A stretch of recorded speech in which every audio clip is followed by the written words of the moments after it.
성도 여러분, 우리는 영적 전쟁의 긴박한 최전방에 서 있습니다.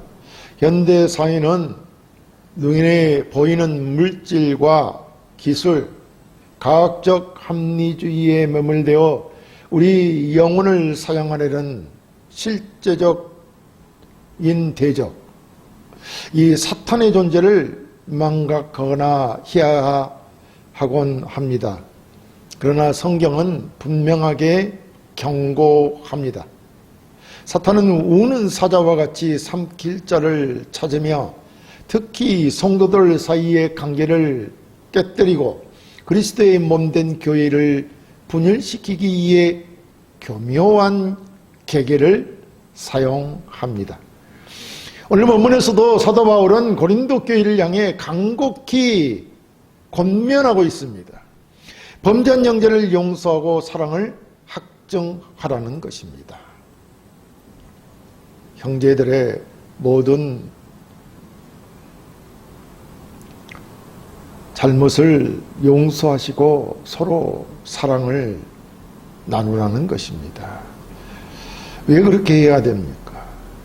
우리가 용서하지 못하고 비난과 정죄의 감옥에 머무를 때, 그 감옥에 머물러 있을 때 바로 그 틈을 타서 사탄이 우리를 공격하고 교회를 무너뜨리기 때문입니다. 사탄의 가장 무서운 전략은 우리로 하여금 복음의 핵심인 용서와 사랑을 잃어버리게 만들어 교회를 은혜의 공동체가 아닌 율법의 정죄소로 변질시키는 것입니다. 이것이 사탄의 전략이라는 것입니다. 현대를 살아가는 우리 성도들의 삶도 이와 다르지 않습니다. 가정에서의 불화, 직장에서의 갈등, 성도 간의 오해 뒤에는 항상 우리를 정죄의 늪에 빠뜨리려는 사탄의 책략이 숨어 있습니다. 우리는 오늘 말씀을 통해 사탄의 계계를 분별하고 오직 그리스도의 십자가 보혈로 그 권세를 깨뜨리는 영적 승리의 비결을 발견해야 할 것입니다. 죄로 죽을 수밖에 없던 우리를 살리신 예수 그리스도의 구속의 은혜가 오늘 이 시간 여러분의 심령 골수를 찔러 쪼개며 참된 자유를 주시기를 주의 이름으로 축원합니다. 첫째, 사랑을 확증하여 사탄의 통로를 차단해야 합니다. 본문 8절에 그러므로 너희를 권하노니 사랑을 그들에게 나타내라 라고 하였습니다. 여기서 우리는 바울이 사용한 단어들의 무게감을 느껴야 합니다. 여기서 고나노니 이에 해당하는 헬라어는 파라칼레오입니다. 이는 단순히 권유하는 수준이 아닙니다. 이는 군사적 소집이나 법정에서의 간곡한 호소를 의미하며 성령께서 우리 곁에서 도우시는 그 간절함을 담고 있습니다. 또한 사랑을 나타내라 라는 이 말에서 나타내라는 이 말은 법정에서 어떤 결정을 비준하다, 확정하다, 유효하게 하다라는 뜻입니다. 즉 바울은 지금 감정적인 차원의 일시적인 포용을 말하는 것이 아니라는 것입니다. 의지적으로, 공적으로, 그리고 법적으로 그 형제가 다시 우리 공동체의 정당한 일원임을 선포하고 확정하라는 것입니다.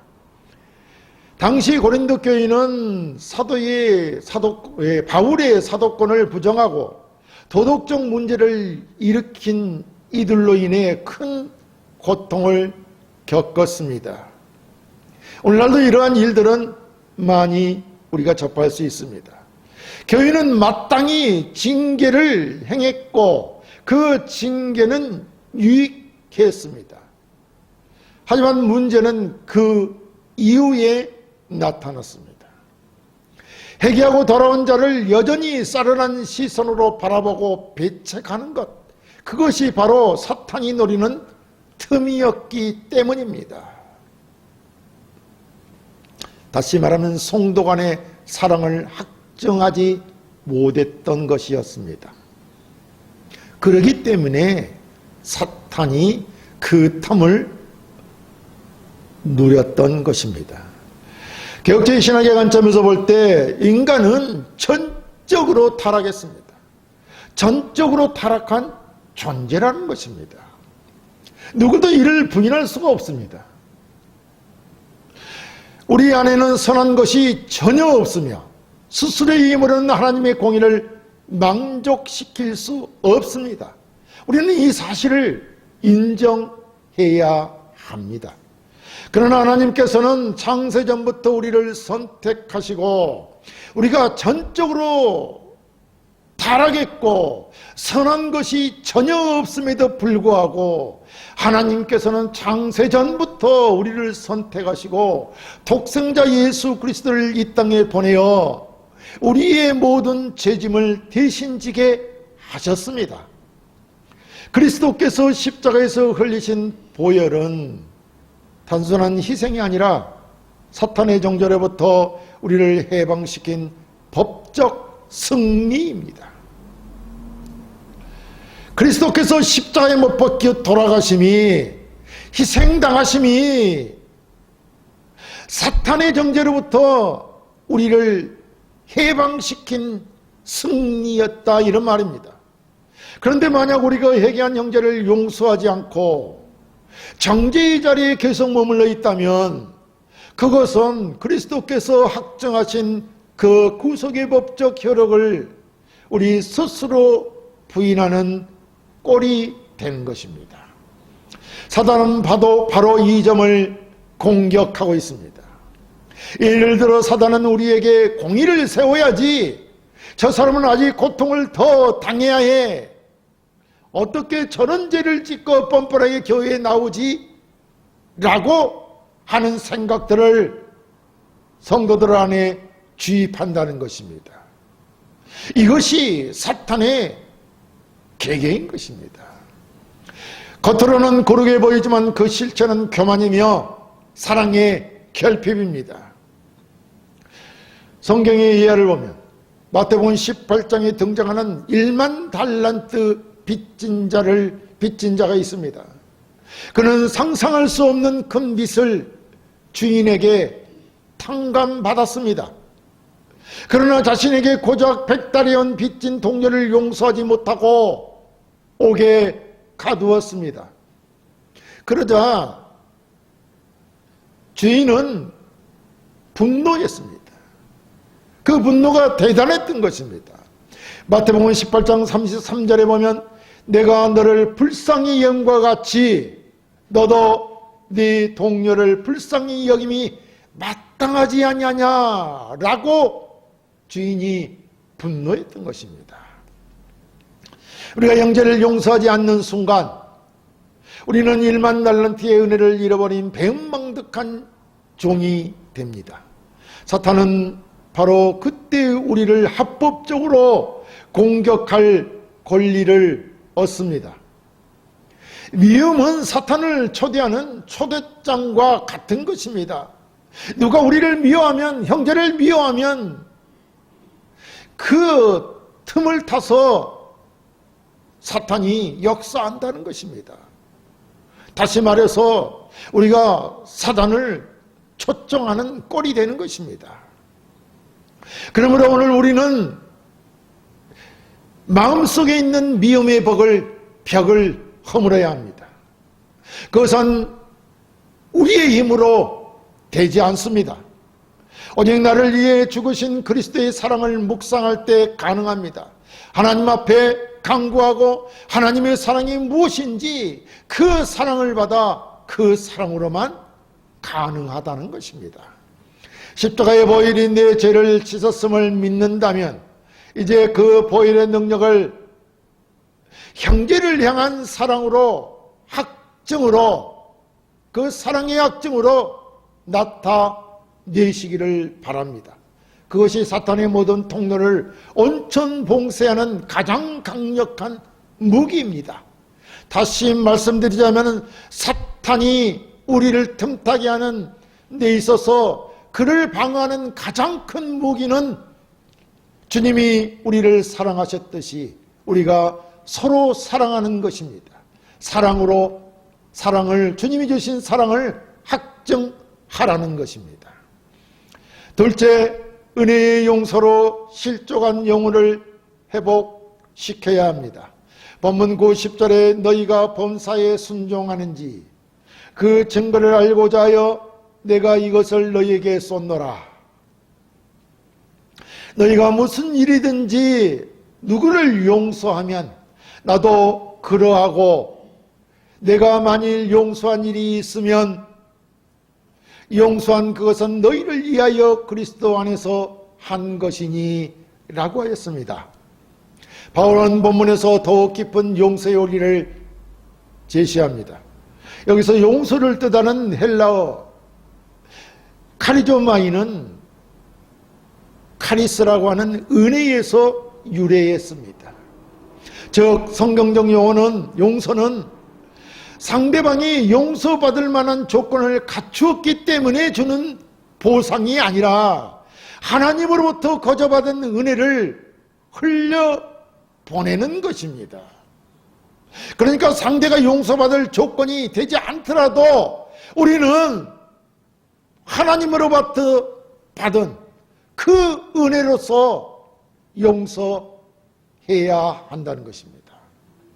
특별히 주목할 표현은 그리스도 앞에서입니다. 본문에서 우리가 주목해야 할 표현은 그리스도 앞에서라는 말입니다.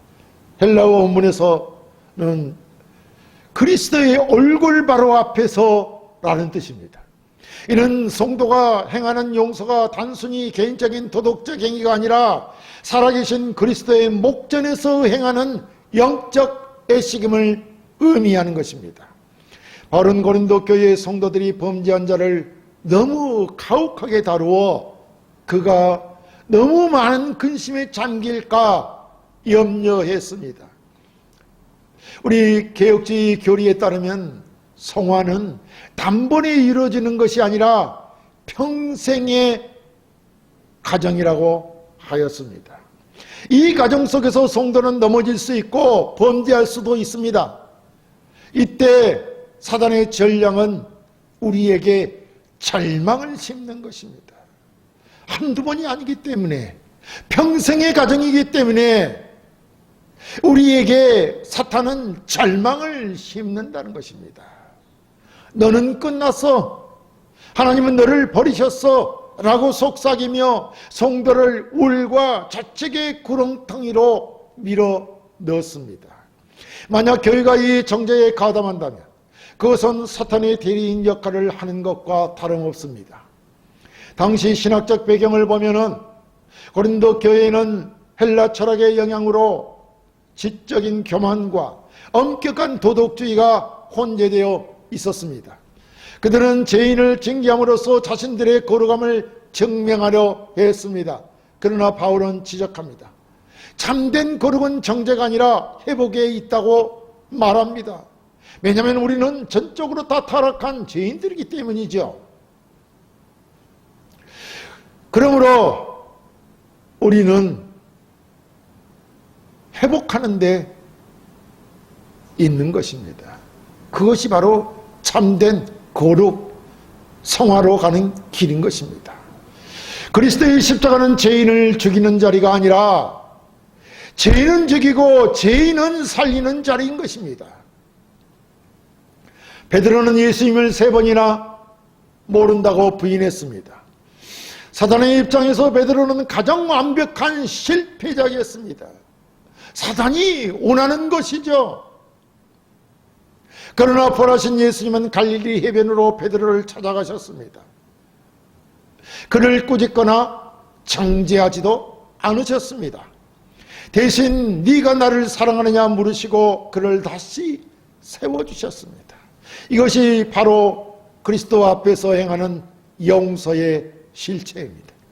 성도 여러분, 우리는 때로 누군가에게 상처를 입고 그를 영영 공동체 밖으로 밀어내고 싶을 때가 있습니다. 하지만 그 사람을 위해 그리스도께서 피를 흘리셨습니다. 그 영혼이 실족하여 아주 사탄의 수중으로 넘어간다면 그것은 주님의 마음을 아프게 하는 일입니다. 용서는 내가 간대해서 하는 것이 아닙니다.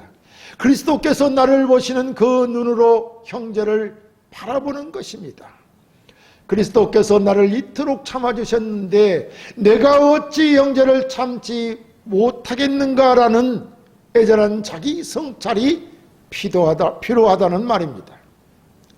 여러분의 용서 섞인 위로의 한마디가 사탄의 정죄로 인해 사형 선고를 받은 것 같았던 한 영혼을 천국 소망으로 옮겨 놓을 것입니다.